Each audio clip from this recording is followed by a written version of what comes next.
77 counties in Oklahoma. I can put reports in them in 66 counties. 911, what are you reporting?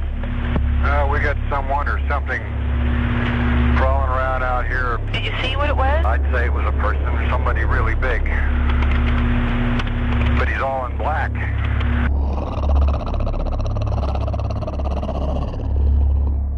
Welcome back to Squatch Ranger Files, episode 21.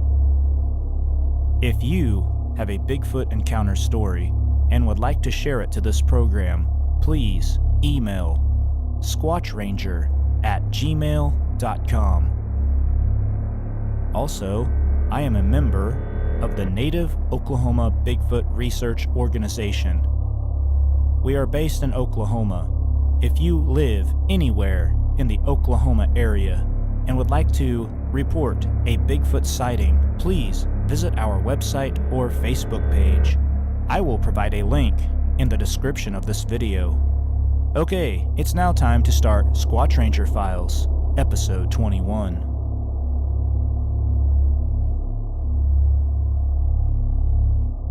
Number 1.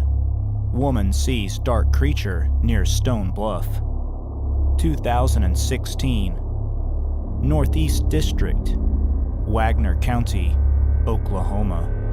Class A, daytime sighting. About 3 years ago, in early December, my friend from work and I were going to Tulsa for a girls' day, which included manis and petties, lunch, and a bit of shopping. It was a cool day, and it was misting rain. Between 9:30 and 10 a.m., we had just gone through Stone Bluff, and right before we crossed the first bridge, I saw a very tall, black figure walking in the grass on the right side of the road. I couldn't really make out any details, but for some reason, my eyes went to its legs, and I did see it take a step. I would say that the figure was at least 7 feet tall.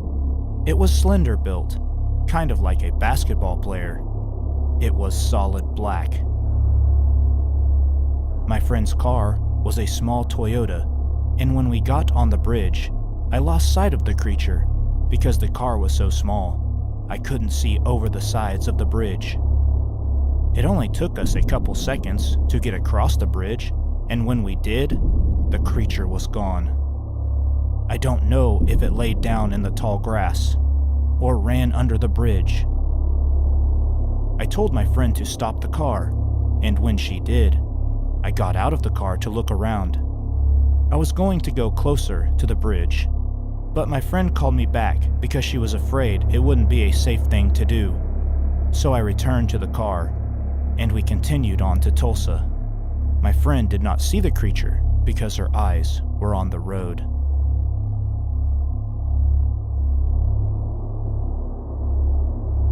Follow-up. Native Oklahoma Bigfoot Research Organization investigators report. This sighting happened near the Arkansas River, just southeast of the Tulsa metro area. The Arkansas River could serve as a superhighway travel route for Bigfoot. The river runs from Colorado to the southern portion of the Mississippi River. Bigfoot are known to travel along rivers to help stay concealed in the plains states while having access to water and game. The Arkansas has 3 distinct sections in its long path through central North America. The river begins near Leadville, Colorado. In eastern Oklahoma, the river begins to widen further into a more contained, consistent channel. To maintain more reliable flow rates, a series of large reservoir lakes have been built on the Arkansas and its intersecting tributaries, including the Canadian, Verdigris, Neosho Grand, Illinois, and Poteau rivers. It's possible that the Bigfoot in this report was traveling and was using the Arkansas River as its guide. The area of this sighting has several small rolling hills with plenty of tree cover. The area would be perfect for Bigfoot to hide and live as its temporary residence. This case is now closed. Number 2. Woman shares encounters from childhood to the present. 1973, Northeast District, Delaware County, Oklahoma. Class A nighttime sighting and Class B vocalizations. The first time I saw one was when I was 7 years old. My parents had company. My mom put all of us kids to bed in the same room that night. There was 4 of us then. The curtain was open, and I couldn't sleep. I saw a figure pass the window. It stopped and backed up. I saw this face. I instantly shut my eyes. It started scratching the window screen. I never knew what I saw for years. We have had activity here for years. In 2010, there was a drought, and we lived near a creek. My mom used to throw out leftovers along the fence line, so we had a lot of activity. I thought when I shared with the locals, I would be teased. People around here became believers.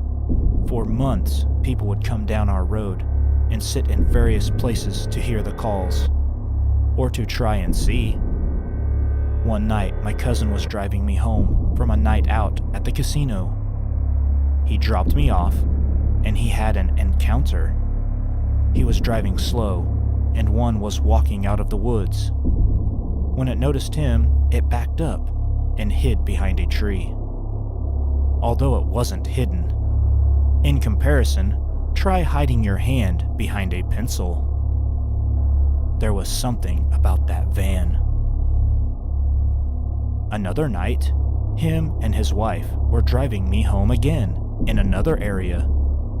One was climbing up to the road from the creek below. His wife was saying, "Whoa, whoa, whoa." He punched the gas. I was like, "Hey, let's check it out and see if we can still see it." He had always teased me, said that Bigfoot were aliens, but now he believes they are real. My dad was sitting on our front porch. Across the road is a field. He saw a deer running fast. Right behind it was a tall gray one chasing it. He saw the deer jump the fence into some weeds. Next thing he heard was the deer plea, then a thump. He didn't see it come out or anything. It just got quiet. There still is activity, sometimes every night. I don't document all the occurrences anymore.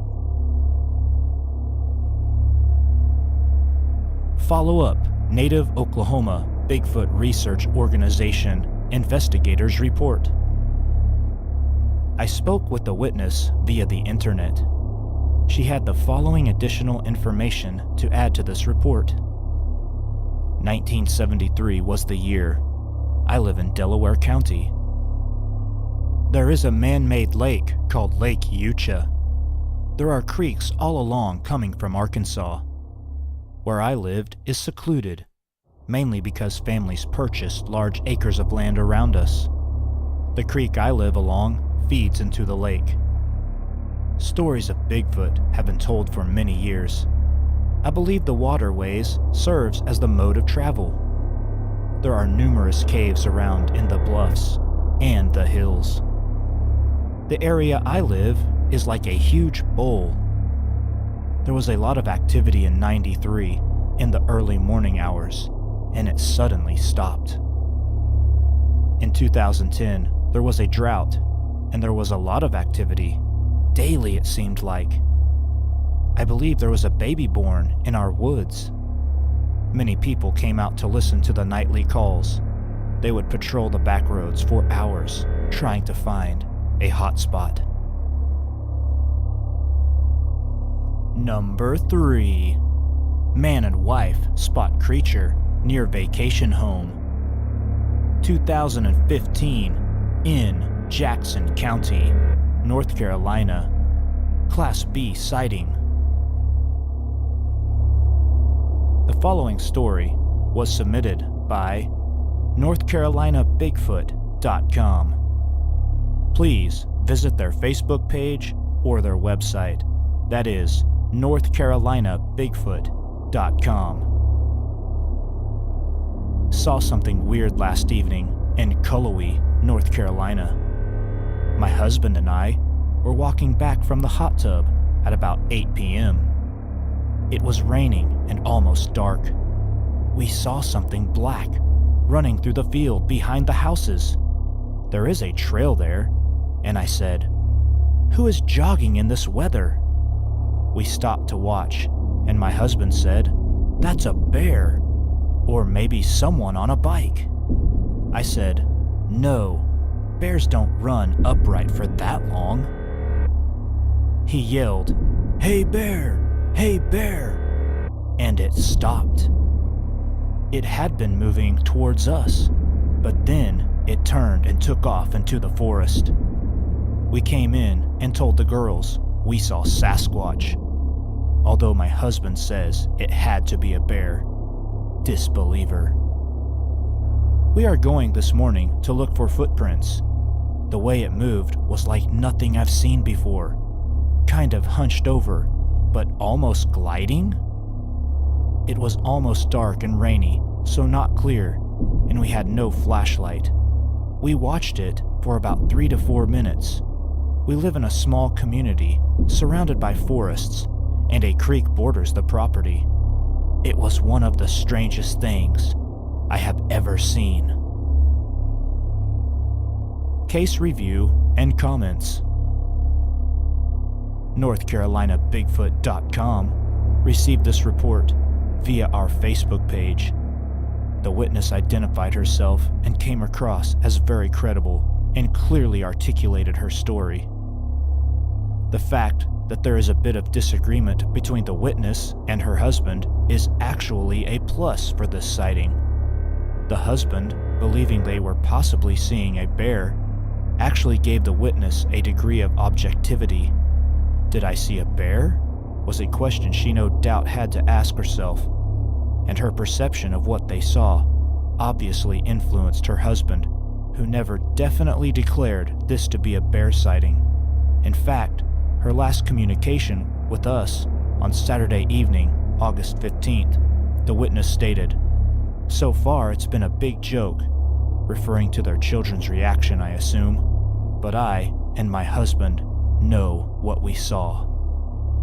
So what did they see?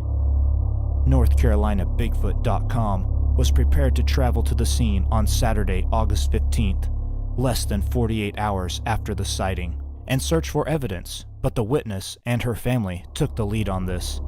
The family went into the woods to the exact place where they last saw the creature before it left the trail and searched diligently for footprints and hair that may have been snagged on tree branches.